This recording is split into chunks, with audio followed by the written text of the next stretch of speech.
Здравствуйте, смотрите в сегодняшнем выпуске. Президент Туркменистана принял нового посла Пакистана и руководителя программы ООН «Хабитат». Туркменистан и Турция планируют возобновить авиасообщение между столицами. Глава МИД Туркменистана провел встречу с Шавкатом Мирзиёевым и другие новости. Глава Туркменистана принял временно исполняющего обязанности исполнительного директора программы ООН «Хабитат» Михала Млынара. В ходе встречи стороны обсудили актуальные вопросы сотрудничества, результатом которого стал ряд предпринятых мер по содействию национальному развитию и достижению ЦУР. Отмечалось также, что важным шагом в продвижении эффективного двустороннего партнерства стало назначение в 2020 году постоянного представителя Туркменистана при ООН в Женеве, одновременно постоянным представителем программы ООН по населенным пунктам. Президент Сердар Бердымухамедов принял вновь назначенного посла Исламской Республики Пакистан в Туркменистане Ахсана Вагана, который вручил главе государства верительные грамоты.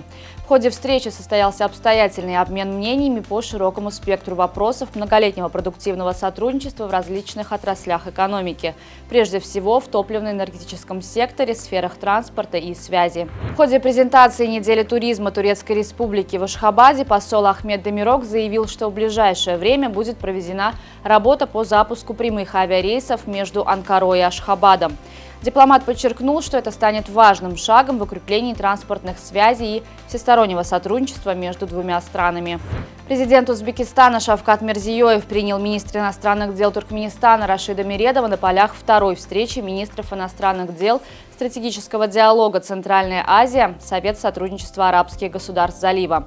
Во время беседы стороны рассмотрели актуальные вопросы углубления туркмено-узбекских отношений, дружбы, добрососедства и стратегического партнерства. В ходе международного форума по привлечению иностранных инвестиций в энергетический сектор Туркменистана, который пройдет 24-25 апреля в Париже, Министерство культуры Туркменистана совместно с посольством Туркменистана во Франции и постоянным представительством Туркменистана при ЮНЕСКО организует ряд культурных мероприятий, приуроченных к 300-летию Махтумкули Фраги. 24 апреля состоится концерт Государственного симфонического оркестра Туркменистана. Кроме того, с 22 по 26 апреля будет работать выставка, посвященная 300-летию со дня рождения великого поэта. Мероприятия пройдут в штаб-квартире ЮНЕСКО. Новый консул Туркменистана в Астрахани Гадам Иламанов встретился с губернатором области Игорем Бабушкиным. В ходе встречи консул вручил Бабушкину копию консульской экзекватуры.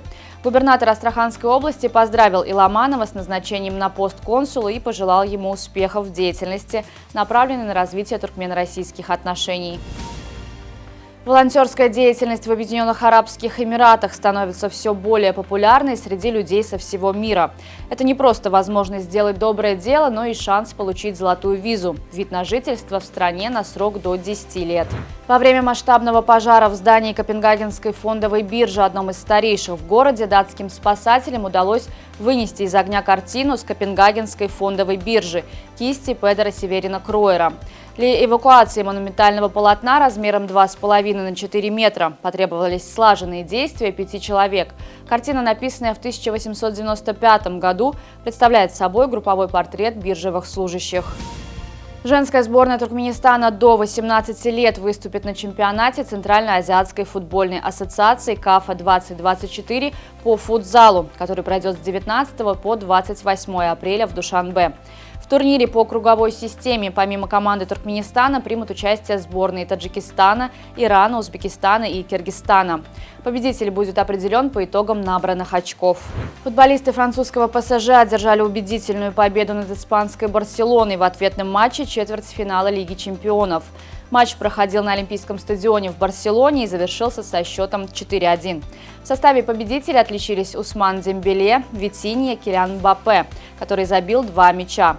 На 59-й минуте встречи синегранатовые остались в меньшинстве. Центральный защитник Роналд Араухо получил прямую красную карточку за опасный фол.